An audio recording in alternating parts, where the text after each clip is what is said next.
चलिए, Nifty bank Nifty के levels और आज के लिए महत्वपूर्ण स्ट्रैटेजी तो हमने समझ ली, लेकिन खबरों का किस तरह का इम्पैक्ट रहेगा ये भी समझना है जरूरी। आशीष हमारे साथ जुड़ चुके हैं। आशीष, मॉर्निंग, आज के ट्रिगर्स और खबरें। मॉर्निंग ने देखिए, सबसे पहले अगर आप देखें तो प्राइमरी मार्केट्स में जबरदस्त एक्शन आपको देखने को मिल रहा है। क्वालिटी पावर यहाँ पर आज आईपीओ का आखिरी दिन है, तो यहाँ पर आप नजर रखिए। इसके अलावा कुछ स्टॉक्स ऐसे हैं जिसमें एक्स डेट यानी डिविडेंड का एडजस्टमेंट आपको देखने को मिलेगा। इसमें भारत फोर्ज है, ₹2.50 का डिविडेंड है। HAL करीब 25 रुपये का डिविडेंड है। और NBCC यहाँ पर देखें तो 53 पैसे का डिविडेंड है, तो इसका एडजस्टमेंट देखने को मिलेगा। वेदांता यहाँ पर आप खास नजर रखिएगा, क्योंकि सिक्योर्ड और अनसिक्योर्ड क्रेडिटर्स की मीटिंग है, जहां पर वेदांता की जो डीमर्जर होना है 6 एंटिटीज में, इसके ऊपर विचार किया जाएगा। और ग्लोबल मार्केट्स में हलचल देखने को मिल सकती है। कारण ये कि जो यूएस के प्रेसिडेंट है ट्रंप, ये कुछ टैरिफ अनाउंसमेंट कर सकते हैं ऑयल एंड गैस पर, तो यहाँ पर हलचल देखने को मिलेगी।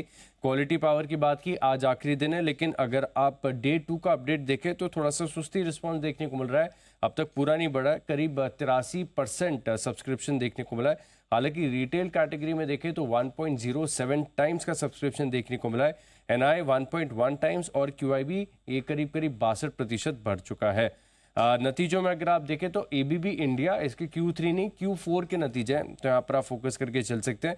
नतीजे अगर आप देखें तो अनुमान से स्लाइटली बेहतर ही देखने को मिल रहा है, क्योंकि 3,170 करोड़ हम रेवेन्यू में एस्टिमेट लगाकर चल रहे थे। 3,364-65 करोड़ के आसपास का आंकड़ा यहाँ पर आपको देखने को मिला है।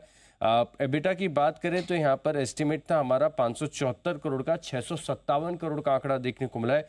मार्जिन्स भी अगर आप देखें तो 18% के एक्सपेक्टेड थे, 19.5% के एबिटा मार्जिन्स कंपनी ने रिपोर्ट किए हैं। और डिविडेंड भी दिया है ₹33.50 का। तो नतीजे अगर आप देखें तो अनुमान से काफ़ी बेहतर स्टॉक में एक्शन देखने को मिलेगा।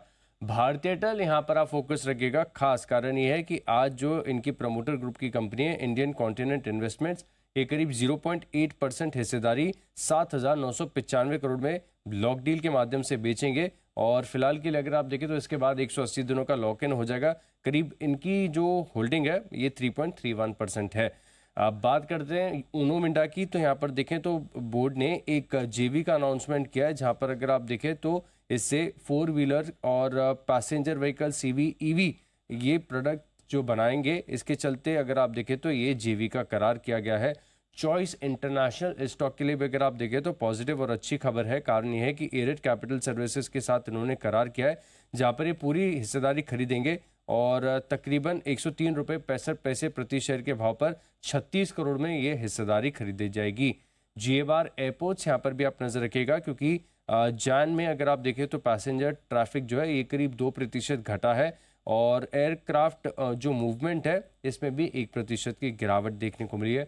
ऑल कार्गो टर्मिनल्स, इसका अपडेट काफ़ी बढ़िया देखने को मिला है, जहाँ पर टोटल वॉल्यूम्स पिछले साल के मुकाबले जान मंथ में 11% की बढ़त आपको देखने को मिली है। SBI कार्ड्स, यहाँ पर भी आप फोकस रखिएगा। कारण यह है कि सलीला पांडे 2 साल के लिए MD एंड CEO पद पर नियुक्त कर दिए हैं। ये 1 अप्रैल से इनकी नियुक्ति लागू हो जाएगी। और इसके अलावा अगर आप देखें तो ₹2.50 का भी कंपनी ने डिविडेंड का ऐलान किया और 25 फरवरी ये डिविडेंड की रिकॉर्ड डेट है। LIC यहाँ पर भी एक्शन देखने को मिल सकता है। कंपनी ने एक प्रोडक्ट लॉन्च किया है, स्मार्ट पेंशन नाम से ये प्रोडक्ट लॉन्च किया है। और 18 फरवरी को अगर आप देखें तो प्रोडक्ट इन्होंने लॉन्च किया, तो यहाँ पर फोकस रखिए, आज यानी प्रोडक्ट लॉन्च होगा। ब्लूमबर्ग से हवाले से खबर आ रही है L&T पर, जहाँ पर अगर आप देखें तो कंपनी को 900 करोड़ का एक छोटा सा ऑर्डर मिला हुआ है। और किम्स, इसने भी अगर आप देखें तो महाराष्ट्र में एक हॉस्पिटल के साथ करार किया है। कल की लिस्टिंग है। इजेक्स इंजीनियरिंग, यहाँ पर आप फोकस करके चल सकते हैं, जहाँ पर मॉर्गन स्टैनली IFSC फंड ने करीब 7.5 लाख शेयर जो है वो बेचे हैं। करीब 45 करोड़ की इसकी डील वैल्यू है। और अंत में TVS सप्लाई चेन, यहाँ पर आप फोकस रखिएगा। कारण यह है कि TVS मोटर्स ने 20 लाख शेयरों की खरीदारी की है, करीब ₹129 प्रति शेयर के भाव पर। ऑलराइट।